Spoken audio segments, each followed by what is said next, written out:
So what is up guys, it's me Jeric Almaheda and welcome to another segment ng programang ito na pinamagatang kontemporaryong issue ng bayan, pag-usapan natin yan. At sa mga pagkakataong ito, nais ko ipaunlak sa inyo at pakilala sa inyo ang ating guest, ang ating panauhin sa mga pagkakataong ito. So, ako nga pala si Lodjum Mercy Gandoljas and ako ay nag-aaral din sa SPU and my course is BTVTED and today I'm your guest and it's a pleasure to be here. So sa araw na ito, ating pag-uusapan ang poverty. So pag sinabi kasi natin poverty, alam naman natin, ito ay problema ng ating bansa. Siguro hindi lang ng ating bansa, kundi ng buong mundo. So, ngayon, matanong ko sa iyo, ano nga ba ang salita poverty? So, para sa akin, ang poverty or salitang poverty ay ito ay tunay na talagang pinakamalaking problema na kinakaharap ng ating bansa. Hindi lang na ating bansa, kundi sabi mo nga kanina ng buong mundo. Hindi na ating bansa. And yung poverty ay ito yung palagi natin nakikita. Yung kahit ngayon pulubi na pulubi na dadaan. Ba't nga ba siya naging pulubi? Diba dahil sa kahirapan sa poverty? At alam naman natin na yung poverty ay walang pinipili. Kahit saan, pwede mo makita yung poverty. Kahit dumaan ka man lang sa mga kanto-kanto dyan, sa mga palengke. Ba't ba yung iba? Ganito lang tinitinda. Ba't natitinda ba sila? Ba't nagtatrabaho ba sila? Di ba dahil din sa poverty? Para sila ay naglalayo ng makaawang sa buhay, makaawang sa kahirapan. Saka di ba sabi din nila, mahirap naging mahirap.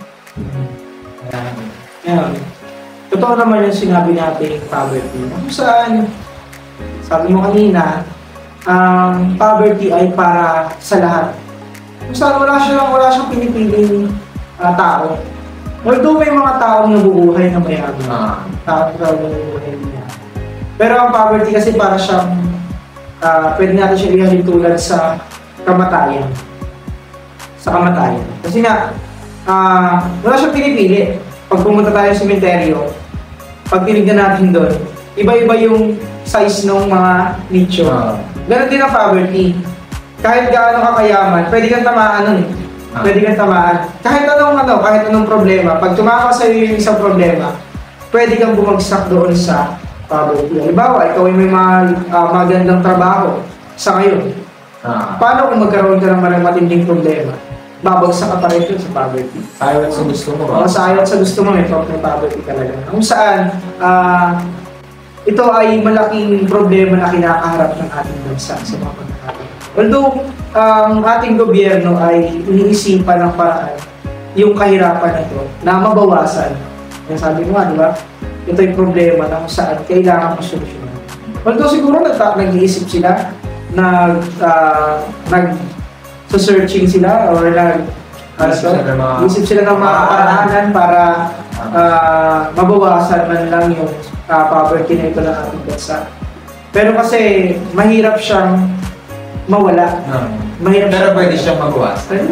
Pwede siyang mabawasan. Kaya nga, pag sinabi natin kasing poverty, papansinin natin, meron itong proportion na kung saan may mga taong nakakaranas talaga nito araw-araw. Kaya nga di ba pag mapapansin tayo, nakakapanood tayo ng mga documentary, makakapanood tayo ng mga documentary sa eyewitness or so na documentary. Parang more on na siya, more on poverty. Makikita natin kung bakit sila nagkakaroon ng ganung buhay, bakit nararanasan nila yung ganung buhay. Kasi nga, dahilan, yun yung salita. Kung saan, hindi natin siya kaya pigilan. Kaya nga nung dumating yung pandemic, dumating yung COVID-19 pandemic, aminin natin sa hindi, marami talagang nakaranas ng poverty. Mas nahirapan sila. Yes, mas marami. Dahil nga, wala silang dahil nga sa poverty na meron sa kanila. Kaso nga lang, isipin natin yung mahalagang salita na sinasabi na sabi mo nga kanina, mahirap ang maging mahirap. May narinig lang ako sa isang picture ko dito, ngayon lang, na mahirap kasi yung maging kaisipan natin na dito na ako, mahirap na ako ngayon, kailangan, pagdating ng panahon, mahirap pa rin ako. Kasi ganun yung nangyayari ngayon, na kung saan hindi natin kayang pigilan yung ideology nila na sumunod na lang sa yapak ng kanilang mga magulang. Kasi nga, halimbawa, ang mga magulang ng isang bata ay ang trabaho ay ganito lang o ganito lang. Kung saan hindi na nagkakaroon ng sapat na kita yung isang magulang na mabigyan ng sapat na edukasyon yung kanyang anak. Na kung saan, pag hindi siya nakapag-aral, ang magiging katwiran niya, mahirap na kami ngayon. Mahirap na kami ngayon. Siguro, mahirap na rin ako sa susunod. Pag ako na lang yung nakatungkol sa sarili. Pero, meron din naman mga bata na mahirap sila ngayon. Pero ginagawa nilang stepping stone yung ginagawa nilang mahirap. Inspirasyon. Ginagawa mahirap nila para makabangon sa hirap. Yes, para may successful sa someday. Para abutin yung pangarap na ninanais sa kanila. Parang minsan nasiisip nila kami mahirap. Pero ngayon, gagawin ko yung lahat para makaahon kami sa buhay. Parang gano'n. Kaya may mga kilala tayo, di ba, na dahil sa hirap, dahil sa kanila pagsisikap, nagsimula sila to riches, kung saan sila naging successful, di ba? To riches. Kung saan, bilang lang ang ating nakikita na gano'n. So, ngayon, isipin naman natin, bakit kaya nagkakaroon ng poverty? Kasi pag nagkaroon ng problema, hindi naman yan pwedeng walang dahilan. Laging may dahilan yan. Bawa, nagkaroon ng pandemic. Bakit nagkaroon ng pandemic? Kasi nga may dahilan. So, ang poverty ay meron din dahilan. Ano kaya yung mga dahilan ng pagkakaroon ng poverty para sa iyo? Para sa akin, yung mga dahilan ng pagkakaroon ng poverty ay una, dahil sa mga problema na kinakaharap ng ating bansa. Una, dahil sa sex education, kakulangan sa sex education, teenage pregnancy. Diba? Pagkawala ng sex education, nagkakaroon na teenage pregnancy. Parang, kumbaga, doon. Lagi silang nagkakaroon ng connection. Bakit nagkakaroon ng problema? Dahil sa teenage pregnancy, may mga humihinto sa pag-aaral at kadahilanan ng unemployment. Diba? Ngayon, sa panahon natin ngayon, diba? May mga qualification na hinahanap yung mga employers, di ba? Kaya nga yung sinabi nila na yung laging nakikita natin sa social media na ano ang mas mahalaga? Diskarte ba o diploma? Kung saan hindi natin pwedeng i-sink in sa utak ng bawat isa na dapat diskarte lang. Kailangan natin yung edukasyon. So, yun. Isa din yun. Ano tayo? Sex education, teenage pregnancy, unemployment, and yung inflation rate. Diba? Yun, inflation rate. Ba't ba tumataas yung mga bilihin? Diba dahil din sa, sa poverty? Yun. At iba pa. At syempre, yung mga problema na kinakaharap ng ating bansa or yung mga problema na kinakaharap ng ating bansa ay kadahilanan din ng poverty. At yung poverty, nagiging dahilan din ng problema ng ating bansa.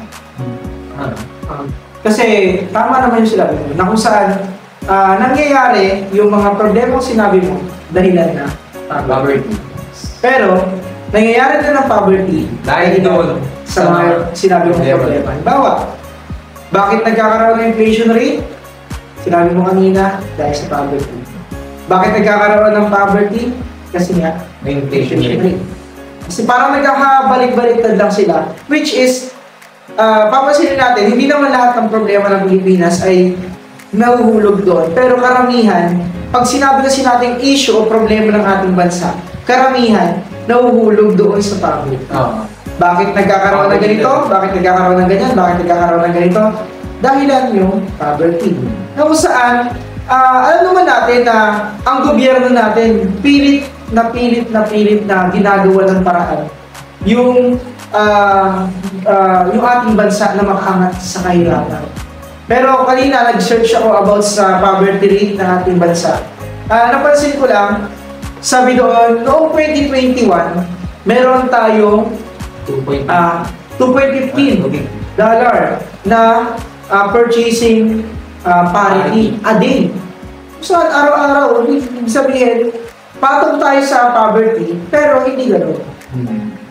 Pero nung pagtungtong pagtungtong ng 2023, yung dating 2.15 dollar, naging 0.2 dollar. Talagang bumaba. Baba talaga siya. Na kung saan, iniisip ko lang, ginagawa ba talaga ng paraan ng gobyerno? O hindi kasi, minsan, lagi natin sinisisi ang government about Twitter. Kasi nga, siguro, normal na lang yun. Kasi nga, sila yung may hawak ng bansa. Nasa kanila lahat ng resources para magawa ng paraan kung paano umangat yung bawat Parang konting gibot lang ng parang doon agad yung sa kanila kasi talaga yung burden ng lahat ng buong bansa. Poverty. Yes. Pero kasi minsan, ang problema din sa ating individual. Minsan, madalas. Kasi nga, ang poverty ay na kung saan, sinabi ko kanina, mahirap yung magiging isipan natin na mahirap na tayo ngayon. Sa susunod na henerasyon ng ating buhay, magiging mahirap. Parang ang pangat no, kapag inuunahan mo yung sarili. Parang wala kang inspirasyon. Wala ka na agad ng pag-asa na makaahon sa buhay. Na gawan yung ng paraan yung sarili mo na umangat. Mahirap kasi yung gano'n, na kung saan pag tayo ay nagkaroon ng ganong kaisipan, sabi nga, lagi kang talo. So, yung rate na sinasabi mong mahirap lang ako, kapag isipin natin, sa 10 Pilipino, na gano'n yung kaisipan ay 8, at 2 lang yung kaisipan na dapat siya upundan. Wala talaga. Mangyayari. Pagtaas na. Minsan, yung kahirapan talaga ng tao nasa sa atin. Yes. Nasa decision natin. Although may burden talaga sa gobyerno. Kasi nga, hawak nila yung decision. Meron silang mga kaparaanan na kailangan gawin. Halimbawa, sa mga magsasaka, paano maiwasan ang problema sa mga magsasaka? Bigyan natin ng tamang budget. Tamang suporta. Tamang suporta. Kasi yun yung pinaka-problema natin minsan. Nagkakaroon tayo ng poverty about sa mga pagkain natin. Okay? So, ang poverty kasi ay pangkalahatan. Sinabi ko kanina di ba? Lahat ng problema ng Pilipinas ay nauulog doon sa salita poverty. Na kung saan, mahirap talaga siyang puksain. Kumbaga, sa isang virus, mahirap siyang tanggalin sa isang bansa. Ngayon, ang tanong, para sa'yo, ano kaya yung mga solusyon natin para maiwasan natin yung poverty? Ano yung mga kailangang paraanan? Hindi lang ng gobyerno, kundi sa ating mga individual. Ano kaya yung kailangan natin gawin para masolusyonan natin yung nahirapan? Kasi nga, sabi nga din natin kanina, pag nagsimula sa isang tao na mas marami yung gustong umunlad, mas mabilis yung pag-angat ng ating bansa. Mabilis tayo makawala doon sa poverty. Although, sabi natin kanina, di ba? Hindi siya pwedeng mawala. Kasi nga, nakadikit na siya sa atin. Pero, pwede siya mabawasan. So, yun kasi yun di ba? Yung pagka sinabi natin poverty, lagi yan nakadikit, kahirapan. Kaya nga, isipin natin ngayon, ano kaya yung mga pwedeng gawin natin solusyon bilang isang individual para maiwasan natin yung poverty? Siguro ang pwedeng maging solusyon dyan as individual, syempre, kailangan magsimula tayo na baguhin yung mindset natin. Yes. Individual, diba? Yung mindset na kanina kasi sinasabi mo na kailangan kapag ngayon may hirap ka ngayon. Parang yung maging mindset mo na, baka susunod na mga panahon, pinatulit ako.